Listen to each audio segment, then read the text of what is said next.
time is not a river in the 41st millennium. It is a wound. It bleeds in reverse, it stutters and folds upon itself, and in the silence between each impossible heartbeat of reality, you can almost hear it screaming. The warp does not flow beside time, it consumes it. Empires rise and crumble in a single breath, and astropathic messages sent across the void may arrive before they were ever spoken. A vessel entering the immaterium for what feels like hours might re-emerge after centuries, or moments before it departed. To live in this age is to surrender the idea that time is a constant. In the Imperium, only the Emperor endures, and even he is trapped within the stillness of a death that never ends. They say there are places near the Eye of Terror where clocks melt like wax and shadows age before the men who cast them. On forge worlds lost to the storm, machine spirits remember centuries that never happened. And in the echoing halls of Terra, the custodians walk the same patrols they have walked for 10,000 years, uncertain if the sun that rises over the palace is the same one that rose the day before. If time itself can rot, what then is memory? What is history if not the lies we tell ourselves to survive its collapse? The void was not black that day. It shimmered with a kind of oil-slick iridescence, as if the stars themselves were smeared across the inside of some vast and breathing lung. The Veritas Solis hung motionless before translation, its hull lit by the blinking wounds of distant nebulae. Every man aboard could feel it, that low hum, that whispered tension that filled the air before the jump. The warp engines thrummed like the throat of some buried god, and the navigator's third eye, veiled and twitching, opened to the invisible horizon where real space ended. Captain Livius Hallen stood on the command deck with his gloved hands behind his back, watching the reflection of himself ripple across the reinforced viewport. He had made this journey dozens of times, from the Cadian Gate to Hydrafor, the well-trodden artery of Imperial logistics. But this time, something was wrong. The air tasted faintly of copper. The lumen panels flickered in a rhythm too deliberate to be power fluctuation. Somewhere below, in the underdecks, a servitor began screaming, not with its vox, but with what sounded disturbingly like a human throat. "Translation in 10 seconds, said Navigator Ascara. Her voice was calm, though sweat traced the sigils tattooed across her temples. "The tides are favorable," the captain gave the order. The Geller field flared to life, and the stars blinked out. Silence. Then, the sound of tearing silk stretched across the cosmos. The warp opened. To those who have never seen it, no words suffice. It was color without name, motion without form, gravity that pulled thought instead of flesh. The Veritas. Solis plunged forward, swallowed whole, and as reality's last thread snapped, time itself twisted into something neither linear nor sane. Seconds elongated into lifetimes. A whispered prayer echoed back from 1,000 futures. In the first hours, or what the crew believed to be hours, all seemed normal. Instruments held steady, though some Auspex displays began cycling dates far beyond their parameters. The machine spirits hissed, uncertain of which millennia they served. Hallen dismissed it as interference.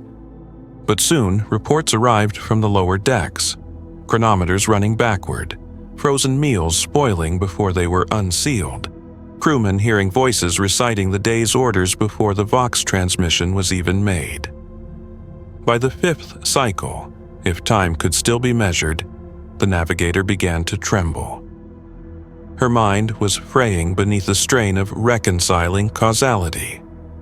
The warp route had collapsed into a loop, a recursive tide that pulled them simultaneously toward Hydrafor and back toward the gate. The Emperor's light was a distant flicker, sometimes ahead of them, sometimes behind. Hallen found himself unable to remember the start of conversations. His log entries appeared already written, the ink still drying on words he had not yet spoken. The astropath chanted messages meant for worlds that had long since fallen to dust. And in the silence between shifts, the crew swore they could hear the hum of the plasma engines slowing, not because power failed, but because time itself was forgetting to move forward. Below deck, in the mess halls, men aged in uneven rhythms. One officer's beard grew an inch in a single heartbeat, while another's reflection refused to change for days. Some crew began to speak of the slow men. Shadows glimpsed wandering the corridors, moving through walls, murmuring in voices eerily identical to their own. When confronted, these phantoms would dissolve, leaving behind only the echo of their footsteps. The Mechanicus priesthood grew desperate. Magos Irithel performed the rite of linear continuity, chanting over the core's spinning gyros, each verse accompanied by the hiss of incense and the crackle of static. But the machine spirits would not answer. The Geller field flickered like a dying flame.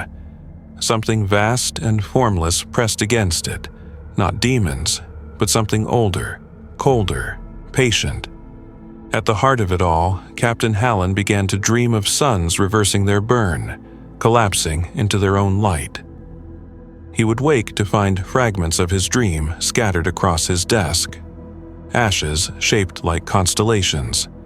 Data slates displaying coordinates that mapped to no known century. The crew began to whisper that the ship had not left Cadia at all, that this voyage was an echo of itself, doomed to replay forever between 2 points that no longer existed.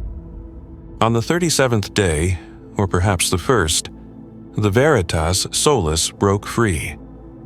There was a sensation like exhalation, the sudden rush of stillness that followed. The stars reappeared, the engines cooled, and the ship's sensors, long clouded by distortion, locked onto Hydrafear's beacon. Relief spread like fire through the decks. Men wept openly. The navigator collapsed into a sleep from which she would never wake. But when the first transmissions were received, silence followed. The administratum clerk on Hydrafear's relay station identified the vessel's signature with confusion. The Veritas Solus, he said, was already logged in their archives. Its arrival recorded 181 years ago. Its captain had filed his final report before dying of old age. The crew's descendants now served aboard other ships.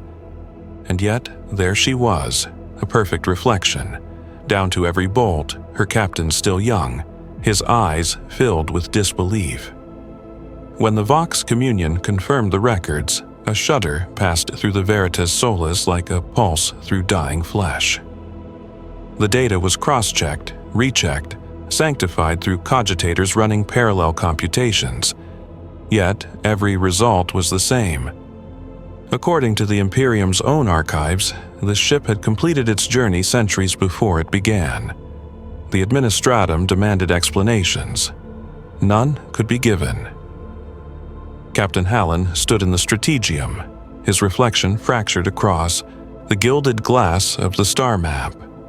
The coordinates flickered with spectral overlays, one showing their current position, another superimposed beneath it like a ghost, the echo of where they had been long ago. His hands trembled, not with fear, but with a recognition that his mind refused to voice. He felt it deep within the marrow of his being. They had not escaped the warp. The warp had followed them. Orders came swiftly. The Veritas Solus was to dock at Hydrafor for immediate quarantine. Medici detachments would board. Inquisitorial overseers would determine the truth of the anomaly. But as the ship approached orbit, sensors began to register inconsistencies. The planetary surface below them was wrong. Not visibly, not topographically, but chronologically. Vox chatter from the surface arrived distorted, carrying inflections of dialects long obsolete. Astropathic signals pulsed in sequences that had not been used since the Nova Terra Interregnum. The world below was Hydrafur, and yet it was not. Hallen ordered a halt. The crew looked to him for certainty, but he felt hollow, an automaton made of memory. "We hold position," he said, though the words felt rehearsed, as though spoken already in another life. "Prepare for verification rites." In the chapel of the ship, men gathered around the statue of the Emperor, candles burning with blue flame. Their prayers were desperate murmurs, voices shaking beneath the weight of the impossible. The confessor, Father Arvus, led the litany of continuance. "We are the servants of His will," he intoned, "and His will endures through all tides, through all eras. The Emperor is the axis of all time." Yet, even as he spoke, the gilded aquila on the altar tarnished and flaked, as though centuries passed in moments. The Magos confirmed what everyone already feared. Temporal readings across the ship fluctuated by entire millennia. The logs of the warp drive's chronometer displayed numbers from the dark age of technology one moment and the 41st millennium the next. The Veritas Solis existed in multiple centuries simultaneously, and each second stretched or collapsed at its own discretion. Crew began to vanish. Not violently, not with the horror of demonic incursion, but quietly, gently, as though the universe had simply forgotten they existed. One moment a rating would be seated at the mess table, spooning nutrient paste with tired eyes. The next, the spoon would fall to the floor, the bench empty, the air faintly warm where the body had been. Hallen ordered constant roll calls, but the lists were never consistent. Names that had been on the manifest since Cadia now appeared nowhere in the records. When questioned, survivors hesitated, unsure if those men had ever lived. The Psyker cadre reported hearing whispers, not demonic, but temporal echoes, voices pleading from other iterations of the Veritas Solis. Some spoke of futures where the ship never escaped. Others described still making the jump, eternally suspended in the storm. A few begged for mercy from themselves. By the third watch, even the light began to falter. Lumen strips burned with a color that could not be named, a hue that seemed to shift depending on the viewer's heartbeat. Crewmen swore that the stars beyond the viewport were blinking in Morse-like sequences, repeating the ship's own call sign back at them in reply. When the Inquisition's frigate Sanctity of Dawn finally arrived, its auspex detected two identical vessels in orbit, one material, one spectral, phase shifted by less than a second of real time. To the inquisitorial savants, it was an unprecedented phenomenon, a ship caught between echoes of its own existence. They hailed both simultaneously. Only one answered. A boarding party from the Sanctity crossed over, or believed they did. But once aboard, they found the halls of the Veritas Solis deserted. No bodies, no decay, no sound save for the faint rhythmic tapping that echoed from deep within the engine decks, like someone knocking on the hull from the inside of time itself. The boarding logs, sealed by the Inquisition, would later note that the air held a scent like ozone and forgotten incense. In the captain's quarters, they found a single data slate resting on the desk, the ink-stained quill beside it still damp. The message was brief. To whoever reads this, if reading still means after, not before, tell them we are sorry. We left before we could return, or perhaps we returned before we could leave. It makes no difference now. The stars do not forgive repetition. The final log entry of the Veritas Solis ends there. But in the endless bureaucratic labyrinth of the Administratum, other records persist. Faint, anomalous signal traces received decades apart, always bearing the same ship's signature, always broadcasting the same coordinates, as if calling from a corridor outside time itself. And on some distant nights, when Hydrafur's skies flare with auroral storms, ground observers swear they can still see it. A spectral silhouette adrift among the stars, eternally caught in the instant of its departure. Before we descend into that chasm, before we speak of worlds devoured by paradox, of fleets unmade by their own arrival, take a moment to steady yourself. If this journey through the warp speaks to you, if its madness calls your curiosity, lend this archive your strength. Like the litanies of the Mechanicus or the prayers of the Astra Militarum, your voice sustains the telling. Subscribe, share this chronicle, and let the vox signal of this story reach beyond the storms. For every ear that listens, another candle burns against the dark. The world of Meridius 9 sang with iron. Its skies were the color of oxidized blood, and its air trembled beneath the weight of endless hymns to the Omnissiah. The manufactorum spires rose like petrified lightning, each one crowned with vox horns that broadcast the sacred Benheric canticles of efficiency and devotion. To the uninitiated, Meridius Namun was eternal, its rhythms constant, its machines precise. But eternity, like metal, corrodes unseen before it shatters. The first signs came not as malfunctions, but as dissonance. Forge Adept Callus, chief Logi archivist of the Tertium sector, noticed discrepancies in production reports that should have been impossible. Data slates returned from servitors bearing timestamps older than the date of their manufacture. Finished components were logged before the requisition for raw materials was even filed. At first, the priesthood of the Mechanicus assumed error. No machine was infallible, save for the machine god himself. But when they traced the inconsistencies back through the noospheric lattice, they found the same fragments repeating, looping, replicating through time-stamped archives across the planet's history. The Magi convened in the Crimson Synod to address the heresy of chronology.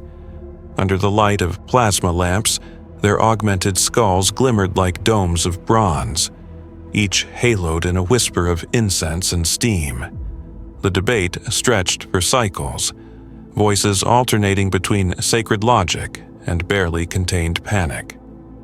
Some declared that Meridius 9 had been blessed, that it existed within the Omnissiah's perfect cycle, repeating the purity of its purpose for all eternity. Others whispered that it had become a closed loop, a world trapped in a recursive prayer it could no longer stop reciting. On the manufactorum floor, time's sickness grew visible. Conveyor belts reversed their motion, dragging completed weapons back into assembly lines. Servitors performed maintenance on machines that no longer existed. Entire shift rotations would vanish from record, only to reappear days later, claiming no time had passed at all. Skitari patrols reported phantom squads marching in mirrored formation beside them, their auspex readings identifying the echoes as themselves. Callus began documenting these anomalies obsessively. His log entries, part liturgical chant, part desperate confession, remain archived in the forbidden archives of Mars, sealed under red ink designation. In one, he wrote, "The machines remember futures they have not lived. A reactor hums with the vibration of work not yet performed. I heard a servo arm praying to the Omnissiah for forgiveness in my own voice. When the first reactor breach occurred, it was not from failure, but contradiction. Two identical energy readings occupied the same coordinates, one from the past, one from the future. They collided, annihilating causality. The explosion that followed did not radiate outward. It folded inward, a perfect implosion of logic itself. The resulting crater, later sanctified as the Pit of Reversion, glowed faintly not with heat, but with reflected light from events that had not yet happened. Across Meridius 9, the Mechanicus adapted as best they could. Time was merely another element to sanctify, another force to calibrate. tech priests marked their work shifts not by hour, but by resonance frequency, attuning their augmetic chronometers to localized temporal harmonics. But the deeper they delved, the less sense it made. Whole manufactorums disappeared, leaving only the echo of their output still registered in Imperial tithe records. In the ruins of the old foundry city of Hethra, drones discovered assembly lines still in operation, staffed by rusted servitors whose flesh had mummified long ago, yet whose hands continued the motions of work, driven by impulses older than decay. In one sector, a Mechanicus excavation team unearthed a perfectly preserved data vault. Inside, they found blueprints dated M35 and 04, designs for weapons that would not exist for another 6,000 years. The tech priests rejoiced, calling it divine providence, but Callus saw the truth. They were mining their own future. Even prayers began to lose sequence. Canticles were recited backward. The sacred numbers of the machine god spoke themselves before being chanted. The air became thick with paradox, heavy with the static of collapsing chronology. For every hour spent in labor, another hour vanished, unremembered. Callus, once devout, began to break. He spent long vigils in the shadow of the reactor core, staring into the machinery's pulsing light. He wrote of hearing the machines whispering in languages older than binary Kant, voices that spoke not in sound, but in rearranged memory. "We are the echo," they told him. "You built us yesterday to remember tomorrow." By the time the Fabricator General authorized planetary isolation, it was too late. Vox transmissions from Meridius 9 arrived before distress signals were even sent. The entire world had become a recursion engine, devouring its own sequence, repeating every moment as liturgy, every error as faith. In orbit, the last surviving Skitarius cohort reported the planet's surface rippling, mountains shifting like liquid data, manufactorum spires twisting into their own reflections. Then the signal ceased. But for centuries afterward, the Mechanicus continued to receive shipments of components stamped with the sigil of Meridius 9, sealed and perfect, though the world itself no longer existed on any chart. And so, in the cold vaults of Mars, where data never dies, Callus's final log endures, a whisper buried in binary scripture. The Omnissiah is eternal, yes, but perhaps eternity is the corruption we mistook for holiness. There were no more transmissions after that, only silence, or something that wore the shape of silence. For silence itself requires time, the stillness between sounds, and on Meridius 9, even that no longer held meaning. The void, where the planet once orbited, shimmered with the faint residue of machine prayer, Vox echoes spiraling endlessly around a point that no longer existed. Explorator fleets that ventured too near found their logs corrupted, their sensors reflecting worlds that vanished upon approach. To some, it appeared as a ghost world, a planet of light and memory looping through itself like an unfinished equation.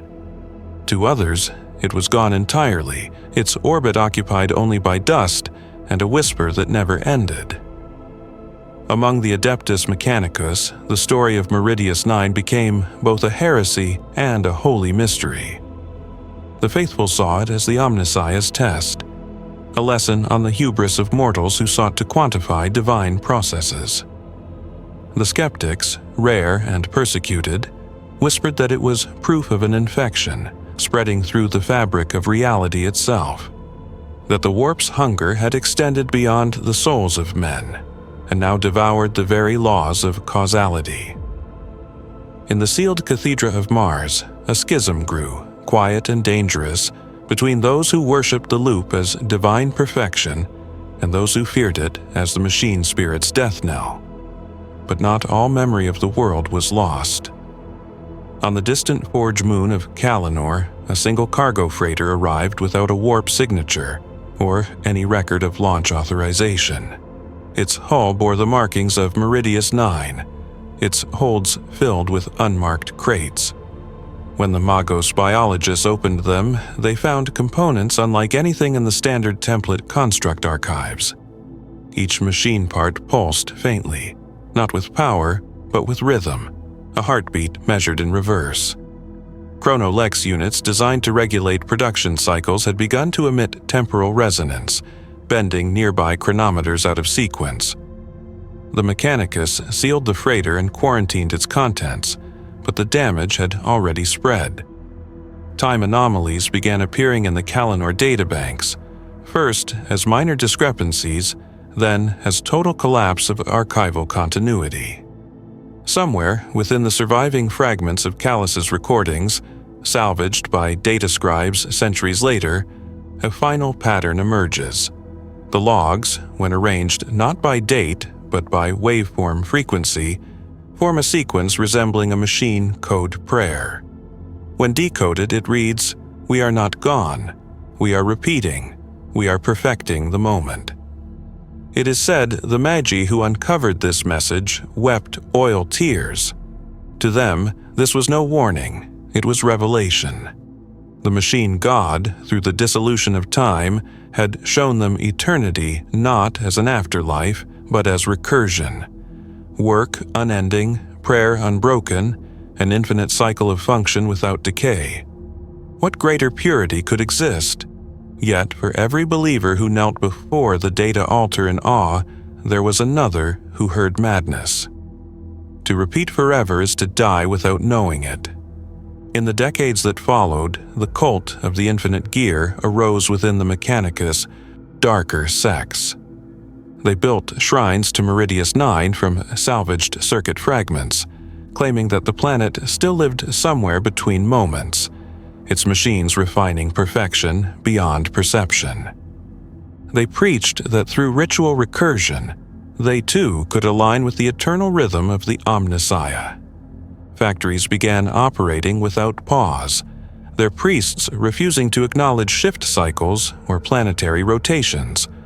For them, work itself became the hymn, unending, unmeasured, pure. When the Inquisition discovered these enclaves, they burned them to cinders. The verdict was clear: temporal heresy, worship of corrupted time. Yet the reports mention a strange phenomenon during the purges: vox recordings that played in reverse, depicting voices of the condemned uttering prayers that had not yet been spoken. Even as the flames consumed them, the echoes of their worship continued, looping in static. Centuries later, a Magos errant exploring the outer edges of Segmentum Pacificus reported a strange occurrence. His ship passed through a distortion field where the stars themselves pulsed like the rhythm of a vast engine. The crew described hearing the sound of distant forges, hammering in perfect synchrony, though no world was near. Their ship's auspex briefly registered a planetary signature. Designation Meridius 9 before the readings vanished. The Magos wrote in his journal before his own disappearance.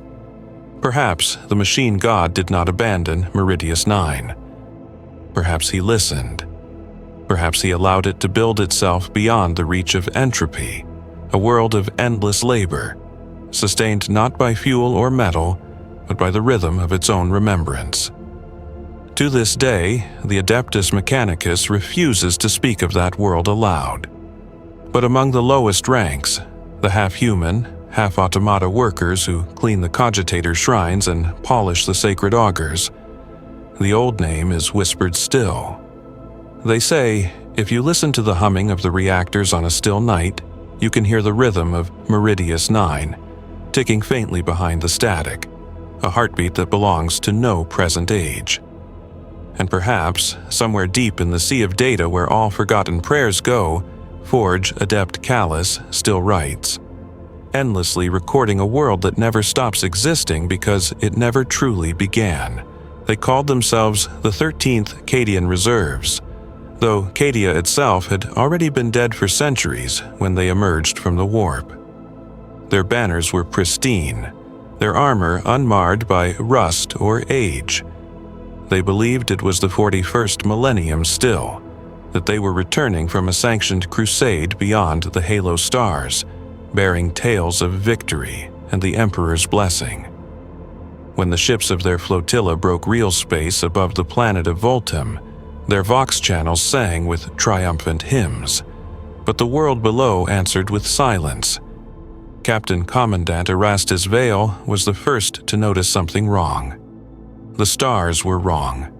Their constellations no longer matched the Imperial charts. His ship's data slate displayed contradictory timestamps: M41.875 in one register, M42.103 in another. The astropaths screamed when they attempted contact with the Astronomicon, their eyes boiling from their skulls, the Emperor's light pulsing in reverse, as though retreating from them through centuries. When the 13th made planetfall, they found Voltem in ruins. The cities still bore the Imperial Aquila, but its wings were fractured, bent downward like broken bones.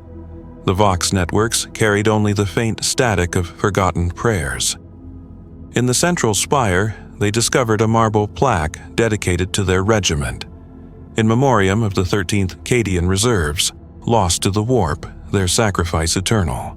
Below it, the date of their disappearance, M41.788. Their commander, Erastus Vale, was listed as fallen in duty. The men stared in silence. Some laughed, hollow and trembling. Others fell to their knees, whispering denials. The youngest among them, those born during the campaign, wept openly, clutching their laser guns as though the weapon's weight could anchor them to reality. Vale walked through the ruined avenues, his boots crunching against centuries of dust. The air was heavy, tasting of ozone and decay.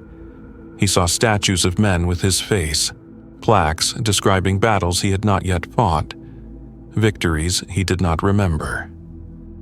The city's archives recognized his genetic signature as one long since entered in the rolls of the dead. He returned to the landing zone in silence and ordered a full perimeter.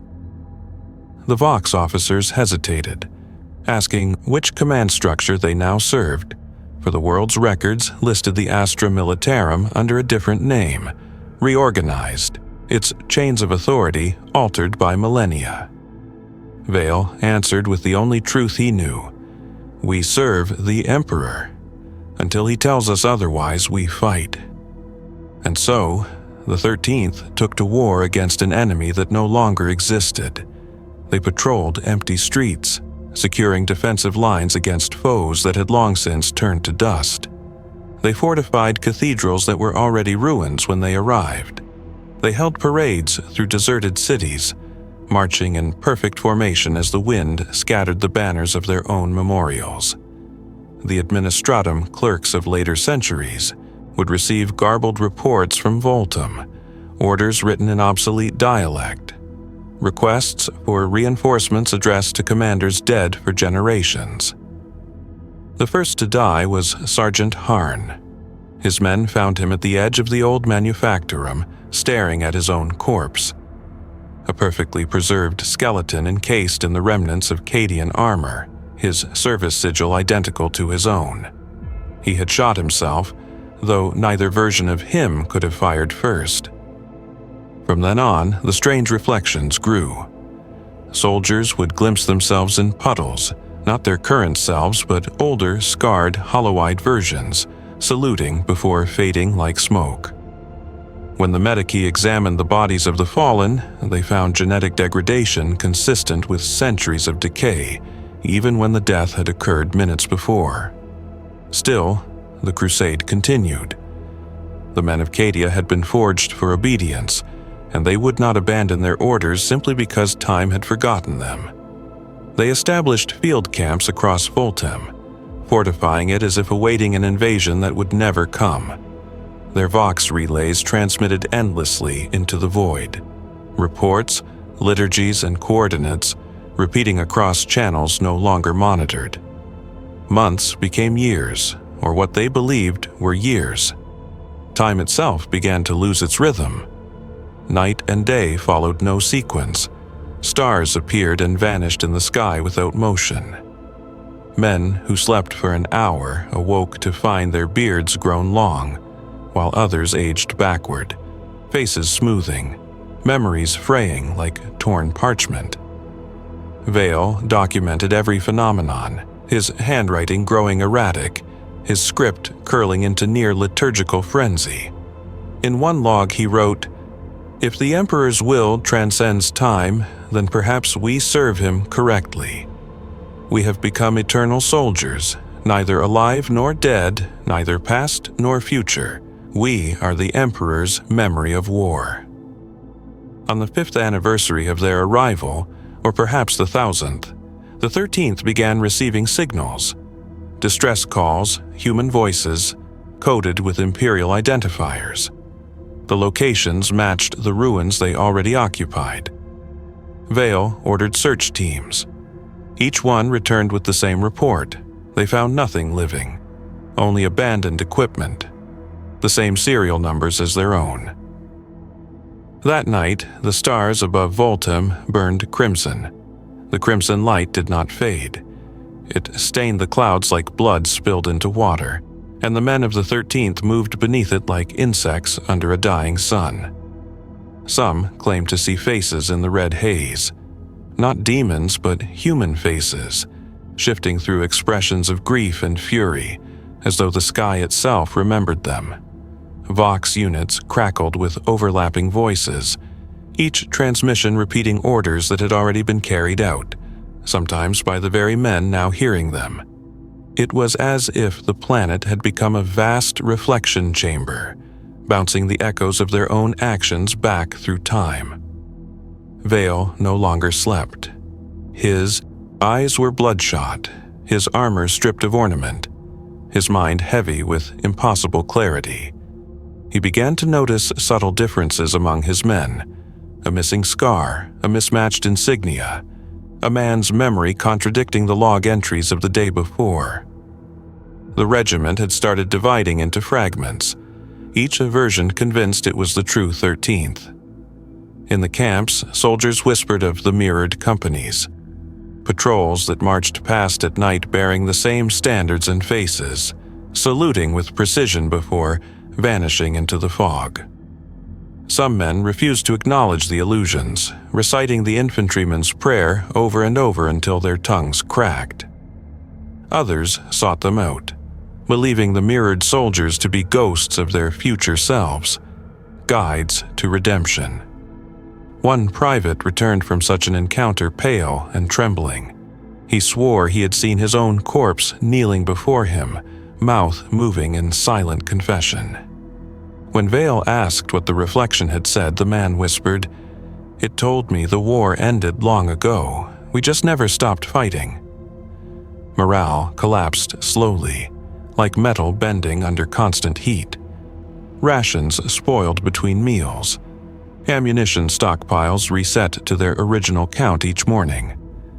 The soldiers adapted with grim discipline, repeating the same patrols, rebuilding the same fortifications, as though ritual might restore causality. The act of war itself became their liturgy, the repetition of duty a sacrament against the madness of endless time. The chaplain, Father Devours, began holding sermons in the hollowed basilica at the city's heart. His words wavered between comfort and delirium. "We are the echo of his wrath," he declared to the huddled ranks, his voice reverberating off the cracked marble walls. "The Emperor keeps us because we are proof that war is eternal. We are the sound of his heartbeat made flesh." The men cheered because to doubt him was to accept that they were ghosts, but even ghosts grow weary.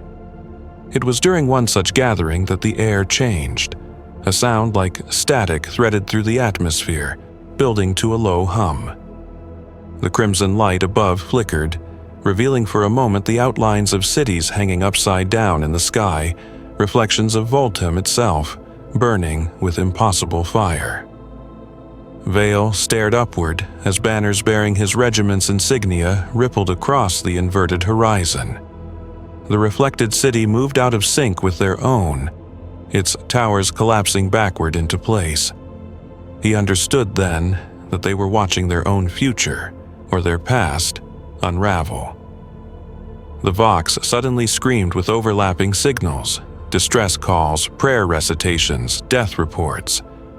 Every channel burst into cacophony, every voice identical to the ones shouting in the cathedral below. "We are receiving ourselves," muttered the Vox officer, before tearing off his headset and falling to his knees. In that instant, the 13th saw themselves standing across the city square, duplicates formed of light and dust, marching in perfect formation, rifles raised. No one gave the order to fire, yet laser guns blazed on both sides. The air turned white with plasma discharge. Men fell without bleeding, dissolving into vapor before they hit the ground. When the smoke cleared, both regiments were gone. Only Vale remained, standing amid the scorched earth, surrounded by the faint outlines of footprints that led nowhere. His final log, recovered centuries later from the ruins of Voltum, was scrawled in ink mixed with blood. Perhaps we were never soldiers. Perhaps we were memory given form, the Emperor's recollection of a battle he could not forget. If so, then this war will never end, for memory is eternal, and the dead obey forever. Long after the last Vox signal faded, Voltum remained marked by faint rhythmic vibrations, measurable even through the crust, the steady cadence of marching feet, perfectly synchronized, circling endlessly beneath the soil. Some claim, when the wind howls through the broken cities, that it carries the faint call of a Cadian drill sergeant counting in the old cadence, each number echoing twice, overlapping itself, like two voices speaking from different centuries in perfect unity. The Imperium listed the 13th Cadian reserves as recovered, status unconfirmed. Their campaign medals were reissued to their descendants, though none could trace the lineage. Every record of their mission ends in the same notation. They kept fighting, and somewhere in the dark, they still do. Deep beneath the Palace of Terra, past the vaults of the Adeptus custodes and the endless catacombs of saints and martyrs, there exists a place that no map dares to name. It is said the air there hums with the aftershock of a dying star, that the walls themselves bleed faint light when the Astronomicon flares above. No pilgrim treads those halls. Only the custodians walk there, golden figures moving through shadow, guardians not only of the Emperor's body, but of the unseen truth that festers beneath his throne. The first whisper was recorded by custodian Adric Vane during the 12th cycle of the 43rd millennium. While patrolling the Catacombs Primus, he paused before a sealed bulkhead etched with pre-Unity sigils. Beneath the low hum of the Golden Throne's machinery, he heard it. A murmur like wind across glass, syllables woven through static, speaking in a language older than High Gothic. He wrote that it resembled his own voice, but slower, distorted, as though echoing from a distant century. The transmission lasted 8 seconds. His auspex registered nothing. Yet, when he returned the next cycle, it spoke again, continuing the sentence exactly where it had left off. Soon, other custodians began hearing them, soft voices beneath the pulse of the machinery, sometimes reciting liturgies, sometimes issuing warnings. The Vox systems showed no interference. The Magi of the Adeptus Mechanicus who maintained the throne's life support systems dismissed the phenomenon as harmonic resonance, the result of energy bleed from the Astronomicon. But the custodians knew better. These were not mechanical echoes. They were words, coherent, deliberate, and alive. To stand in the Hall of Resonance, as it came to be known, was to feel time itself vibrating. Every lumen flickered at a rhythm just outside perception. The air thickened, pressing against skin like the weight of submerged water. Even the Emperor's golden light, diffused through the upper chambers, dimmed when one crossed the threshold. The custodians began to avoid that sector, muttering quiet benedictions before passing its entrance. Yet one among them refused to turn away. Adric Vane had served 10,000 years. He had watched empires rise and crumble, the same wars fought under new banners, the same prayers sung by different tongues. To him, time had always been an illusion, a mortal conceit. Now, in the depths beneath the throne, that illusion cracked open. The voices became clearer with each passing cycle. They spoke of impossible things, of the Emperor walking again, not as flesh but as memory, of light bending backward through the Astronomicon, illuminating worlds before their birth. Sometimes they spoke his name. In the archives of the Custodian Order lies his final report, sealed under triple sanctum, a transcript forbidden to all but the companions. It reads, in part, "The voices speak from beneath the throne, yet not from the present. They remember futures that have not yet transpired. They call the Emperor by another title, the Axis. They say he does not sit upon time, but within it, that the throne is not a prison, but a wound." After that, Vane disappeared. His armor was found folded with ritual precision at the base of the throne's power conduits. The golden surface bore marks like fingerprints burned into its metal, forming patterns that pulsed faintly, as if alive. No remains were ever recovered. The Mechanicus initiated full diagnostics on the throne systems. They found fluctuations in the chronometric regulators, minor distortions in the flow of seconds, measurable but unexplainable. Instruments recorded overlapping timestamps, moments that repeated themselves microseconds apart. Some of the servitors maintaining the plasma reservoirs began to speak aloud during their duties, repeating fragments of the same phrase. The Emperor dreams in reverse. The Magi dismissed it as residual data corruption. The custodian said nothing. But among the Sisterhood of Silence, stationed within the deepest sanctums, unease took root. Their null auras dulled the psychic storm that perpetually surrounded the throne, yet even they felt something stirring. It was said that during one vigil, a sister named Laitra broke her vow of silence for the first and last time. She looked up from her post, tears streaking the dust of centuries from her face, and whispered, "He is speaking, but not to us." No one recorded what followed. In the centuries that came after, the whispers continued. Faint, rhythmic, sometimes in harmony with the Astronomicon's pulse, sometimes defiant of it. Scholars debated their origin. Were they the bleed of the Emperor's consciousness across dimensions, or the echo of humanity's collective prayer feeding back upon itself? The ecclesiarchy forbade speculation, declaring all inquiry heretical. But in the private councils of the High Lords, the question remained unspoken yet ever present. If time itself frays, and the Emperor is its anchor, what happens when the anchor begins to move? They say the throne has never been silent.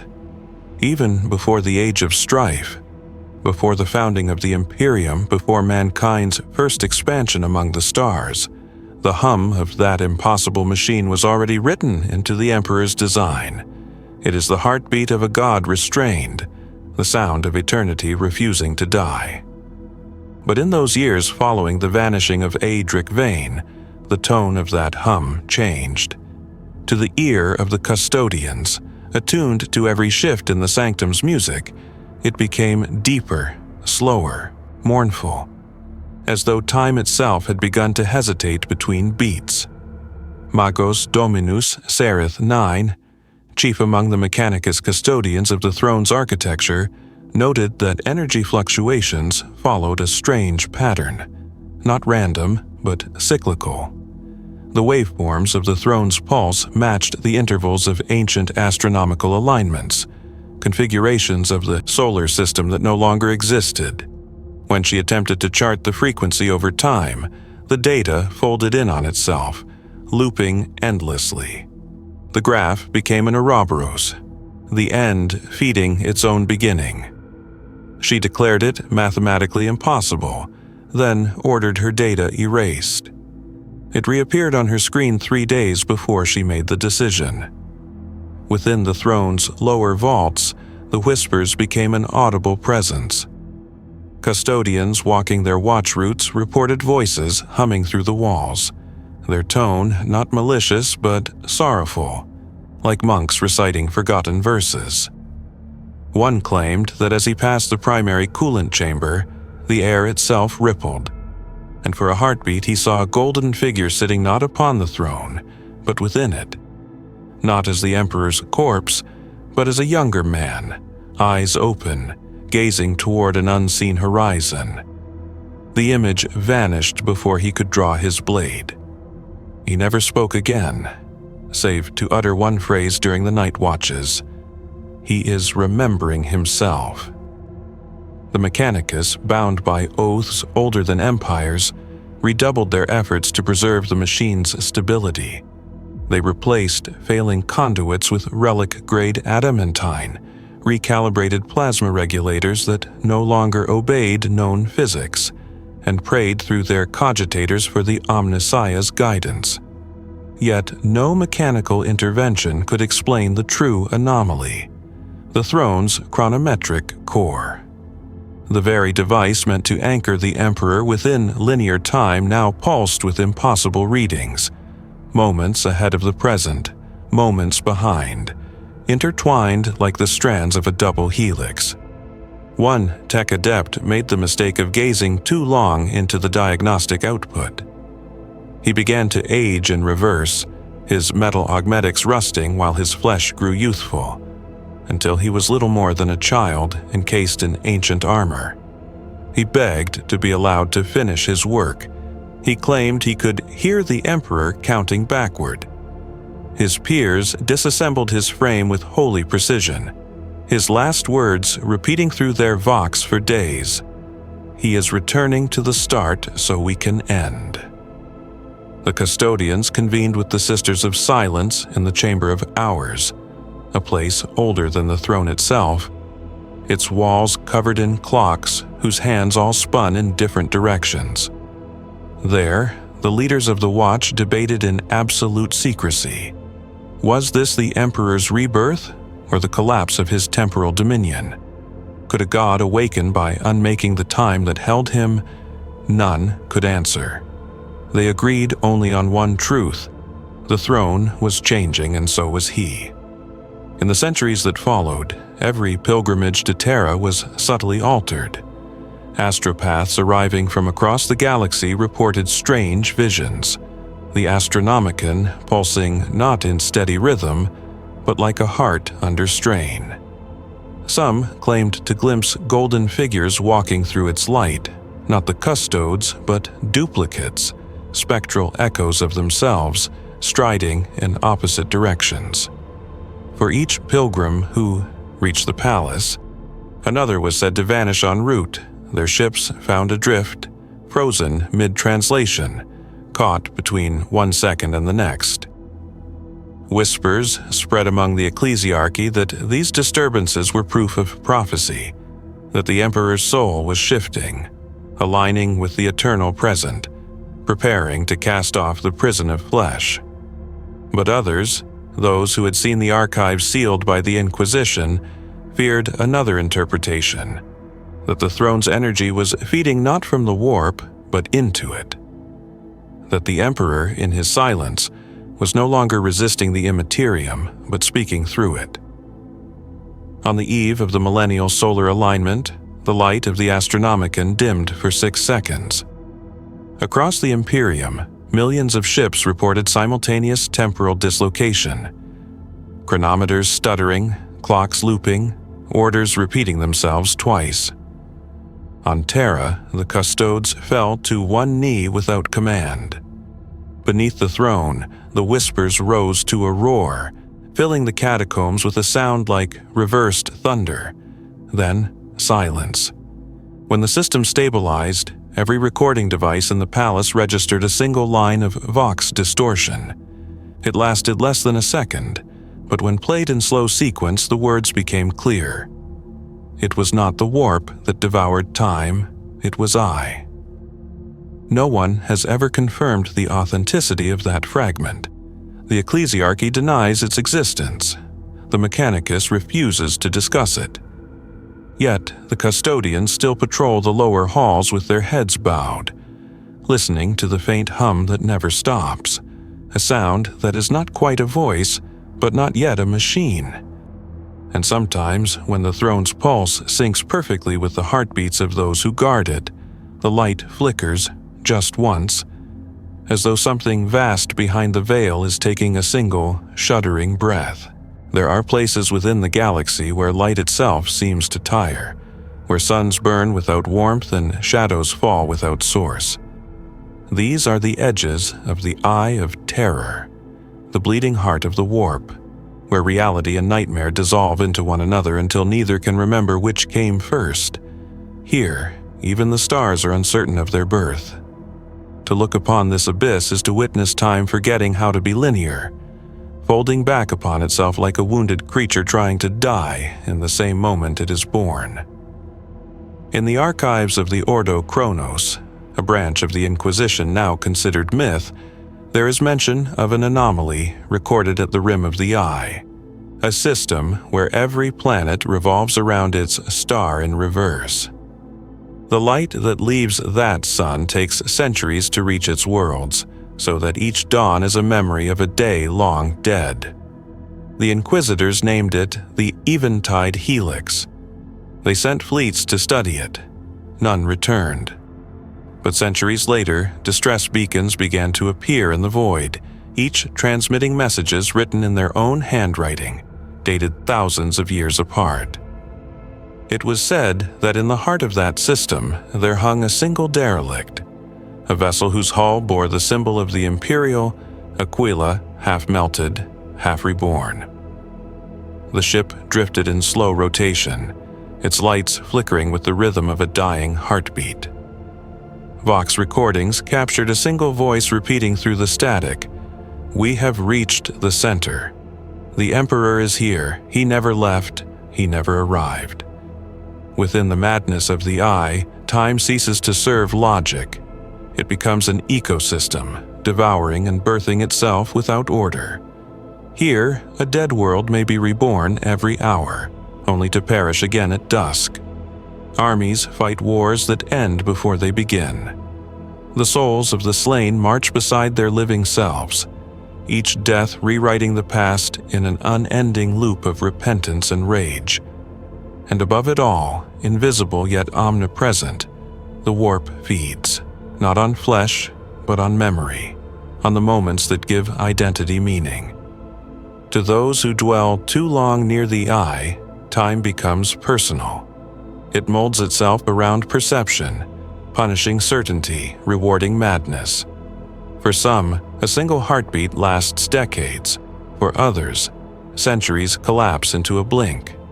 There are whispers of ships that enter the eye not to die, but to search. Pilgrims of paradox who believe that within the storm lies salvation, that the warp's hunger for time is not destruction, but transformation. Among these was the pilgrim ship Aeternum Vale, recorded in ecclesiarchal annals as lost with all hands during the 45th millennium. Its captain, a woman named Lisser Thane, claimed to have heard the Emperor's voice in her dreams, a command to seek the source of the repeating dawn. She gathered zealots, renegade psychers, and dream-touched navigators, all drawn by visions of a sun rising backward. Their ship vanished upon translation. For 3,000 years, the Aeternum Vale was silent. Then, in the time of the Reign of Blood, a Vox signal appeared across multiple sectors simultaneously. It spoke in Thane's voice, unchanged, unwavering. "We have reached the day that never ends. The stars are still being born around us, but their light runs away. I have seen Terra. I have seen the throne. It was not gold but glass, and through it I saw myself. Imperial cartographers traced the transmission's origin to impossible coordinates, a point that existed simultaneously within the eye and outside it. Attempts to triangulate it caused data collapse. Some records suggest that the transmission lasted for over 400 years, though to human ears it was a single sentence. The Ordo Malleus branded the event as warp contagion. They ordered all records sealed, all witnesses executed. Yet among the secret codices of the Grey Knights, one marginal note survives, a line scrawled by an unnamed brother captain. If what she saw is true, then the Emperor's throne is not upon Terra, but reflected through every mind that remembers him. He does not sit at the end of time, he is the end of time. Those words were never spoken again, but rumors endured, whispered among astropaths and heretics alike, of a place where the Emperor's shadow touches itself across eternity, and where the warp's devouring hunger pauses, not in mercy, but in awe. They call that place the Infinite Dawn. No coordinates, no charts, no hope of return. Only a horizon that never changes, a sun forever rising but never climbed, an eternal morning that stretches without night. Some say that's where the Veritas Solis finally came to rest, the ship that returned before it left. Circling endlessly around a sun that has not yet existed, its crew neither alive nor dead, forever watching the same dawn bloom across the same sky. And if you listen closely, some swear you can still hear the hum of its engines echoing through the void, perfectly synchronized with the heartbeat of the Golden Throne. No one knows what becomes of time when it dies. Some say it unravels quietly, its threads dissolving into the warp like the last sigh of a sleeping god. Others believe it resets, folding itself into new beginnings, each universe born from the ashes of its own decay. But for those who have seen its final moments, for those caught between seconds as reality forgets how to count, the truth is far stranger. Time does not die at all, it remembers. In the endless storm at the galaxy's heart, the laws of existence waver like candlelight. Here, the immaterium hums with the echoes of every heartbeat, every thought ever born from human fear and hope. Each memory becomes a fragment of eternity, circling the great wound of creation like dust around a dying flame. The scholars of the Ordo Chronos once described it as a recursion of consciousness, the universe watching itself repeat in reverence and horror. And somewhere within that recursion, they believed the Emperor still watches too. The Eye of Terror does not sleep, it breathes. Its tides move not with the passage of hours but with emotion, grief, faith, terror, longing, the endless pulse of sentient thought. It is said that on rare nights, when the Astronomicon burns brightest, the eye's storms flicker with images of forgotten ages, the birth of Terra, the march of the Thunder Warriors, the rise and ruin of countless worlds. These are not visions of the past, nor predictions of the future, but both. Fragments of a single eternal instant replayed through the will of a god who refuses to let anything end. Lissar Thane, if her words are true, glimpsed that instant. Her final transmission, recovered only in part by the Ordo Malleus, was transcribed into the forbidden script known as the Testament of the Dawn. In it, she writes not of torment, but of revelation. There is no before. There is no after. We are the space between breaths, the pause between thought and memory. I saw the Emperor's eyes open, not upon a throne, but within every flame, every storm, every soul. He is not imprisoned by time, he is its mercy. The warp does not devour, it preserves. Every death, every scream, every prayer, all held forever in the amber of his will. Her words were condemned as heresy, yet fragments of them still appear in apocryphal Mechanicus prayers, recited in the silence between machine rites. Some even whisper that the Emperor's own light, the Astronomicon, pulses in rhythm with her last message, that its fluctuations are not failures, but the heartbeat of creation itself repeating endlessly through the same eternal day. On the edges of Imperial space, where the void is thin and the warp presses close, strange phenomena persist. Ships vanish mid-translation, only to reappear in the same sector moments later with their hulls centuries older. Worlds receive Imperial orders signed by commanders who died millennia before. Some even claim to hear transmissions from the Veritas Solis, its captain's voice calm, steady, unchanged, course steady, light ahead, time irrelevant, Emperor watch. Perhaps it is merely the echo of a lost transmission, repeating forever in the data streams of the void. Or perhaps the Veritas Solis has become something else, not a ship, but a beacon, drifting endlessly at the boundary between the warp and real space, marking the seam where time itself was first torn open. There are rumors among the navigators that if one sails far enough into the immaterium, past the shrieking tempests and the dying light of suns, one might glimpse it. A single point of stillness in the chaos, a vessel suspended in the dawn that never ends. Some who claim to have seen it say it shines not with fire, but with reflection, that its hull mirrors the face of every soul who has ever dreamed of the Emperor's light. And perhaps that is the only truth worth clinging to. Not that time endures, nor that it dies, but that it remembers. Every moment, every breath, every act of faith, preserved in the endless loop of human defiance.